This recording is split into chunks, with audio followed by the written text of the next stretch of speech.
the two models that we're talking about in terms of delivering unified communication services from the cloud. How do you view that in terms of the integration strategies that exist with cloud providers today? The integrations like CRM integrations, customer service integrations, those are there. When you think about scalability as it relates to cloud communication, what is that? So welcome everybody to another exciting podcast that we are conducting related to cloud communications. My name is Reza Cameron again, and I'm joined again by our CEO, Kashan Chaudhry. Welcome, Kashan. Thanks, Reza. So today's topic is an interesting one. Just so everybody's on the same page, we talked about a dedicated instance as it relates to cloud communications. And then we talked about, a proprietary cloud solution. Can you just explain a little bit again for everybody, what is the difference between these two as it relates to any type of, cloud communication offering? Sure. Yeah, absolutely. I'd be happy to. So, first of all, we talked about this at length in another video, so I'll try to keep it short and sweet. The two models that we're talking about in terms of delivering unified communication services from the cloud, right? Right. When we talk about proprietary, we're talking about what people are used to seeing, which is the UcaaS, Unified Communication as a Service type offerings from companies like RingCentral, Microsoft Teams, Zoom. There's countless others out there that are offering it, okay? What they're doing is that they're serving those features and functionality to businesses from a proprietary cloud infrastructure, okay, which they're sharing between many of these companies. Okay. So they control everything. It's their proprietary infrastructure, and the business owner or the business or the organization receives the unified communication solution as a service. They have zero control. Zero control over what? Over anything, and we'll talk about that in more depth. I'll try and summarize first. On the flip side, the other service delivery model, which we've talked about, which is kind of what we're doing a lot of these days, and we're facing, seeing tremendous success in that.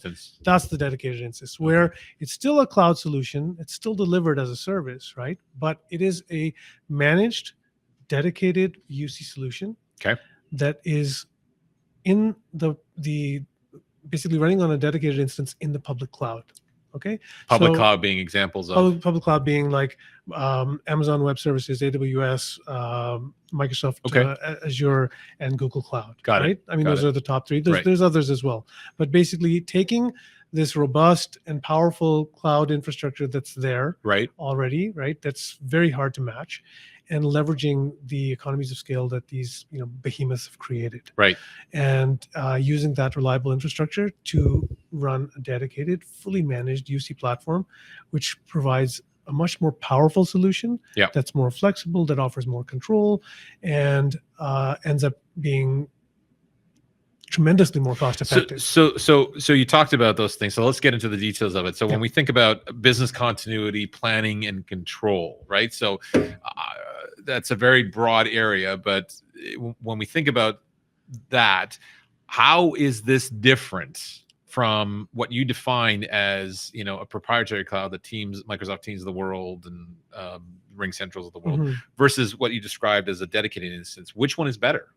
Well, so let's talk just purely from, we'll break this down into business continuity first to start, Business continuity and control, So when you have your own dedicated instance, your own dedicated server, you have complete control, It's everything from the ground up is yours. Now, that gives you a lot of flexibility. With that flexibility, and again, I'm going to talk more from a business continuity standpoint, So you can prepare for business continuity. You can prepare for disaster recovery, for disaster preparedness. And that's something that if you're a mid-market company, if you're a growing organization, then that's something that if you don't have that level of control, you're taking a tremendous amount of risk. But these cloud providers will come to you and say, we offer disaster recovery. We have embargoes and all this type of stuff. How is it, like, do you really need that much control? Well, again, it comes back to the level of risk tolerance that an organization has. Sure. Okay, if I am a small business with 10, 15 users, yeah, agreed. Maybe I have a little bit more risk tolerance, and Sure. maybe I can live without having that control. Right. But if I'm a growing organization, and if I've got a larger team, then I seriously have to think about, well, how often do you hear? I mean, we heard one just a few weeks ago, right, where blue chip companies were affected, where Microsoft was affected, right? So outages do happen, right? And yes, agreed that, for example, Microsoft is a massive company, and I'm sure that they have a lot of these controls and so on in place. So is that enough? Yeah. Or do you say, well, I would like to take that a step further, right? Because I know that Microsoft Teams, for example, has been down in the past. There's no guarantee it's not going to go down in the future. There's no guarantee that anything will not go down in the future. Now, the question is, what are you going to do to prepare yourself in that situation? How are you going to insure yourself against it? And so, on the one hand, you will just say, okay, I'm on a proprietary UcaaS solution from Microsoft or whomever, and if they go down, they go down. I'll wait until they come back up, and they'll recover the service for me. Hopefully, it's going to be soon enough, and it's not going to have a tremendous amount of impact to my business. Yeah. If that's okay, great. But then you may say, no, that's not going to cut it, okay? Because I have no control over when it's going to be up. I have no control over, my business is going to be severely impacted while they're down, and I have no clue, no visibility into the severity of that issue. I can't predict when it's going to be back up and running. I just have to wait. It could be 5 minutes. It could be 50 minutes. Yeah. It could be 4 hours. Yeah. I don't know. You're just at the mercy of whatever they decide, Exactly. because it's a shared infrastructure, like you said before. You're not the only customer. That's right. Affected. They're affected by a multitude of customers, and you're one of many. So you just got to sit there and wait. Exactly. Okay. Versus if you have your own dedicated managed cloud server, the difference is that you've got all the control. Sure. You're automatically having backups stored to your diverse storage, of your system. If your infrastructure provider happens to go down, God forbid there's an attack, and a complete data center goes down. Yeah. You're able to recover yourself. Yeah. You're able to go to another data center online and recover yourself within minutes.